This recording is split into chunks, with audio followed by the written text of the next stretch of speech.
welcome back to the Into the Abyss. Several of these videos are going to be Halloween centric. It is October. It is our High Holy Month for all horror fans. Me personally, I start celebrating Halloween September 1st. I figure if Hallmark is going to start putting out their Christmas movies in November, I am going to start celebrating Halloween September 1st. So we've got some reading recommendations for you. But also before that, we've just got a discussion about what makes a story Halloween horror, and can you differentiate between a horror story and a Halloween story? So Chuck, why don't you lead us off? Oh boy, go first. I think there's a certain tone to it. It can be horrifying, it can be a little more lighthearted, but I think there's a sense of loss and change, which I think ties into autumn. So that's more seasonal, maybe not Halloween per se, but seasonal is that sense of what was old and what existed before is now gone, and embracing that. I think there's a certain festive, wide-eyed, naive appreciation for it. So typically, people are they go from having, appreciation for scary things to fully embracing the scary things, and that's where you get into the Halloween parties and things like that. People dive right in, celebration of the dead and the passing of the dead. So I think there's just a certain acceptance of that aspect of life. Okay. What are you talking? Well, actually, I was right on there with Chuck in terms of autumn with the change, and essentially to me, it's kind of like, okay, life is going away for a moment. Now we're entering the dark months. And of course, you base it on something like the ancient pagan holiday of Samhain, which most people mistake for Samhain. It's Samhain. It's the festival of the harvest. It's time to bunker down. The old life is being extinguished, and now we're in for 4 months or so. Unless you're in Broome County, it could be 6 months of cold, snow, dreariness. And with Halloween versus horror, I think the concept is maybe we see Halloween as once, not just October 31st, but I'd say the Day of the Dead for Mexico. Right. Yep. Dia de los Muertos. Yes. Yep. I mean, I really do think that's the time where we are coming back, just not as much. Maybe that's a possibility. I think Halloween movies, horror movies do too, but Halloween movies so very often are great vehicles for coming of age stories too. I think just because of that whole, a certain time of year is passing away and you're going into something new. Especially with the trick-or-treating aspect and kids, when you're kids, you get to enjoy the trick-or-treating, and when you're older, you lose the magic. I'm not going to analyze it because I've referenced it in a previous video, but there's a wonderful Halloween movie that I wouldn't consider horror called The Boys in the Trees. And it centers around, the reason why that's a great Halloween movie and not necessarily horror, is it centers around the mystique of Halloween. The idea that that's a special night, it's a night where spirits are wandering, it's a night when the veils are thin, where anything is possible. So it's a wonderful movie, The Boys in the Trees. But I think there is a little bit of a difference. Yeah, and I think, you mentioned with the kids and trick-or-treating, I think there's a sense of nostalgia with it. Yep. We look back on Halloween. I think what sticks with me and with others with Halloween as a child is the fact that things are so unusual. Yep. The fact that you're told 364 days a year, don't talk to strangers, and then that one night, go out and get candy from all the strangers. And it just, everything as a kid just kind of turns upside down. You're out there, normally you're kept away from scary things, suddenly you're told to embrace the scary things. Yeah. So it has that magical aspect as a child where things are just not normal, and it's kind of fun and exciting that you have this little moment of semi-danger that's there. And I think that kind of ties into, as adults, that feeling of, that something's not quite right. Things are a little more dangerous than they normally are, but it's fun. So you want to launch into your book recommendations? All right, I'll give some book recommendations. I have, speaking of this, Norman Prentice, The Book of Baby Names. We'll bring it close to the camera. And I'll put a picture up there. Yep. Yeah. And it's beautifully written, wonderful stories. This is a good example where it's not centered around Halloween, and it's multiple stories. There's about a half dozen stories in here. But it has the right tone, and I think it gets at nostalgia. All the horror stories are centered around babies, having babies, young children, Extremely creepy. I thought the cover doll was gorgeous. I mean, Norman's writing is fantastic. Oh, it is top notch. Yeah, Absolutely he knows what top-notch. he's doing, and the story just moves, and you're always seeing things through a filter. Like you're seeing things through the filter of the child's eyes. That's what I really appreciate about it, is that he does a great job of bringing in that mindset of your character that we look through and seeing it. So we know more what's going on than what the character does. Right. So it works wonderfully. So the Book of Baby Names, I think it's kind of might be kind of hard to find. I don't know if it's probably on ebook, but this is a great book. Hunt it down. Yeah. This is so good. I'm going to also mention Georgie. Bob Ford. Bob Ford, Georgie. And Kevin gave me this. Actually, apparently this is the magazine. We have Shroud Magazine, where Georgie first appeared. It's a short story. I know you can get it. When I got it, I think it was like 99 cents for the short story. Yep. Well worth it. It's one of the best short stories I've ever Yep. read in any genre. It is a punch to the guts. Yes, and it is centered around Halloween. So it's perfect Halloween reading. Highly recommended short story. Go find it. Georgie by Bob Ford. If you're looking up, it's under Robert Ford. So, and then we have places we fear to tread. I'll pitch it now. It makes sense. I actually have a new story out, Devil's Elbow, but a brand new collection, a brand new anthology from the guys at Cemetery Gates. Again, not Halloween, but it's all about those creepy places that bothered you when you were younger, especially as a kid. Places that unsettled you and you're nervous to go back to and explore. And I wrote some about a local legend with the Lady in White ghost. So highly recommended. Places we fear to tread. I haven't read it yet, but it's got some great authors in it. Give it a look. On a side note, that issue of Shroud Magazine, which I'll put up there, I was my first time editing, and obviously I love Halloween, so I said, oh, let me take this. And obviously you edit a magazine and you just get hundreds and hundreds and hundreds of submissions. And that story that came through, at that point I'd only known Bob Ford for a couple of years, so I was well acquainted with his work. But that story that came through, I'm just like, that just hit me right in the feels. So yeah, it's a wonderful story. On a second side note, I have not read one of Chuck's books yet. Well, Now, you of course, have to. I need to buy one because I have to buy Kevin's whenever he comes out with one. And usually he likes to say something snarky in his little sign-off thing. Sure, I do. But I love the idea of the whole Devil's Elbow story because I think that actually do very well locally with Broome, Tioga, Shenango, and Chemung counties. Yeah. Because most of us have heard of the Lady in White and the Devil's Elbow. And actually, that's probably a good one for you. No joke, because it's a lot of it has to do with local legends and history for various places. And you're a history teacher, so if you like history, it has historical stories into it. And you'll give me a discount. And I will, as soon as I get more than one book. That's all my only copy right now. All right. It's hot off the presses. I've only got my copy so far, so I don't even have any to sell yet. So your recommendations. So Tom has some recommendations that would just be good Halloween reading. So. Well, actually, it's kind of funny because I don't have the name of the author or something. I was just thinking of it because, first of all, I have a lot of books to read. And I'm not just reading horror, I'm reading history books. I'm doing two things here now. Actually, one book I have to get back to reading is the Gulag Archipelago, but, who likes real life horror? That's real. One story that came to mind, this is for people who are very milquetoast with horror, is actually entitled The Devil and Daniel Webster.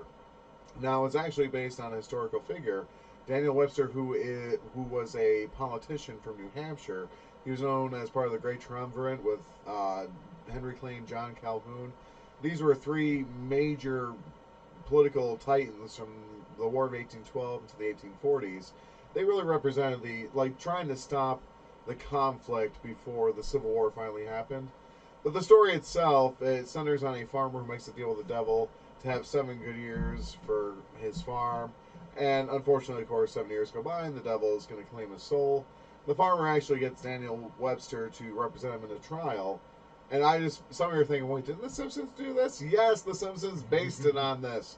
The devil's like, fine, but I get to choose the jury. It has 12 of the most evil people they think of history at the time. As I said, it's very milquetoast. I don't think most people get scared by it. But if you're like, okay, I don't like horror, but I like history and I like this concept, try it.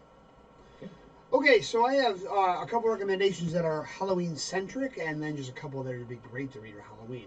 I'm gonna have to go. My go-to is gonna have to be Mr. Halloween himself, and that would be 3 books by the late, the great Ray Bradbury.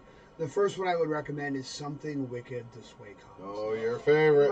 It's an absolute. It's a novel. You still have your costume?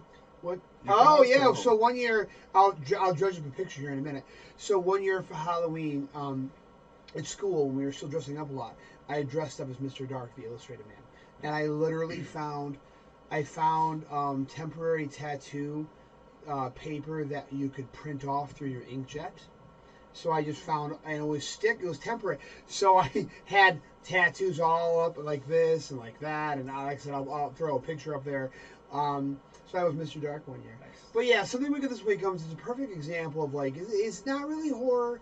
I think the best thing, the best way of describing it was a blurb on it. It says a masterwork of the dark fantastic, and it really is. It's a wonderful coming of age story, and it's just canonical. And we've waited for years. There's supposed to be a remake of the movie. The movie by Disney is decent, it has its moments, but I feel like it's one of those movies where the special effects was not where it needed to be to really capture what was going on in that novel. But yeah, Something Wicked This Way Comes. My second one by Bradbury would be The Halloween Tree. Now, The Halloween Tree also takes place in Greentown, Illinois, and it's like kind of Bradbury's version of A Christmas Carol, where these kids get transported back in time to learn the history of Halloween. You know, and it doesn't have the same depth as Something Wicked This Way Comes. There's a lot of a little bit of flight of fancy, but it's a wonderful story. The last one by Bradbury is not Halloween necessarily, but the title just fits perfectly, and that is his seminal collection, The October Country. Just some really, it's a must-read for anyone who's going into the horror genre, but wants to read different kind of horror stories. Just absolutely some great short stories. I'm trying to remember that one. I was actually trying to look it up now. I'm trying to remember the name of the story, but I was rereading it. You were on that panel about Bradbury Right. for RoverCon. Yep. And I was actually going back through October Country. I'm trying to remember the story. I'm sure if you start describing it, I'll know it. Yeah, well, it's the one with the. I won't blank on it, but there was just the one line struck me. I stuck with me, like white painted on white. I'm trying to remember. It was the describe the gentleman's life where he's just working. Okay. Oh, it's the guy who was the simpleton. He was the simpleton, and all the fancy people were making fun of him. I'm trying to remember. You'll remember once we turn the video. I will. Right, I'm going come blank. back I'm going to blank on it. I wish I had the book in front of me. I would look it up. But basically, he just described his life as being wasted of just working a 9-to-5 job of white painted on white, and it just that line hit me. Like I remember reading that, and I was like, "This is such a beautiful way." Just in a few words, says so much. That's nobody turns a phrase like Bradbury we were talking about this not recently about the fact that if there's a lot of horror authors that I could probably emulate for a page or two just to kind of make it look like their work. I could not fake Bradbury. I can't. Yeah. It's just impossible. His use of language is just so phenomenal. So my next non-Halloween centric recommendations would be great to read at Halloween. The first one would be the classic, The Haunting of Hill House by Shirley Jackson. Just a wonderful novel. You can just imagine. I read it every year with my students. I can't remember if they actually ever specify a date when it takes place, but it's so easy to imagine that taking place during October. And that's also a good one if you got friends who only like to get into creepy stuff this time of year. Yes. That's also a very approachable story. Very approachable. So another one is I'm going to reference is one we've already reviewed on this show actually by Chuck and myself, and that is the Saturday Night Ghost Club. Was it Saturday Night? The Saturday Night Ghost Club. Yep, Saturday Night by Ghost Club. Craig Davidson. It isn't necessarily a Halloween story, but it's not necessarily horror. It's a great story that just captures that spirit of the weird and the strange. Yeah, looking back to the childhood and of all the possibilities that are out there and the unsettling things and. I still can't believe that's Nick Cutter's. Wait, who's the real person? Is it Nick Cutter or Craig Davidson? I don't remember. But the crazy thing is the troupe by Nick Cutter. Apparently, Nick Cutter and Craig Davidson are the same person. Yeah. So that's crazy. You know what's interesting? Because I know Shirley Jackson wrote Haunted on Hill House. I am starting to think right now that when it comes to horror and gender equality, I mean, like, I think horror is the big gender equalizer. Because you have Shirley Jackson, and it should be. And I've always been a fan of the classics, and maybe I'll do this later, like Mary Shelley of Frankenstein. Yep. And maybe the concept is fear knows no gender. Yeah, Mhm. that's You can definitely write, going you to can be. write. Yeah. That may be a topic that we'll talk about tonight because I'm doing that specifically with my seniors. Anyway, so my last one is I don't think you can get it as a standalone. I think you have to get it in Dean Koontz's collection. Dean Koontz wrote a wonderful novella called Strange Highways. It is another. We talked about this before. It's another story that is inspired by the mining town of Centralia, PA. And again, it takes place during fall. Again, not necessarily a Halloween story, but just a story of a guy who's revisiting his childhood home after his father has died, and he gets a very Twilight Zone esque opportunity to put things right. And there's a very, very,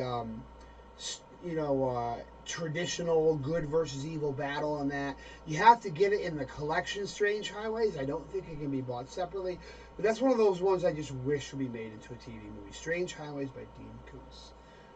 And Kevin, you have a book that's good fit for Halloween. What's the Cemetery Dance? What's your novella from Cemetery Dance? I'm trying to remember the name of it. Mystery Road? Mystery Road. Yes, thank you. I Mystery guess. Road. Yes. No, it's highly recommended. Again, it's that look back and nostalgia. It's that generational thing. It has a strong generational aspect that you also see in Something Wicked This Way Comes. So I would also recommend Mystery Road by Kevin Lucia. So if we're going to go that route, a couple of years ago... You have hair? Here's Yeah. some plugs. A couple of years ago, I had the esteemed privilege, like all writers have a milestone. I sold a Halloween story to a Random House Hydra imprint called Halloween Carnival. It was a 5 ebook series, all about Halloween stories. And I had the distinct pleasure of appearing second on the table of contents after Robert McCammon, one of my favorite authors.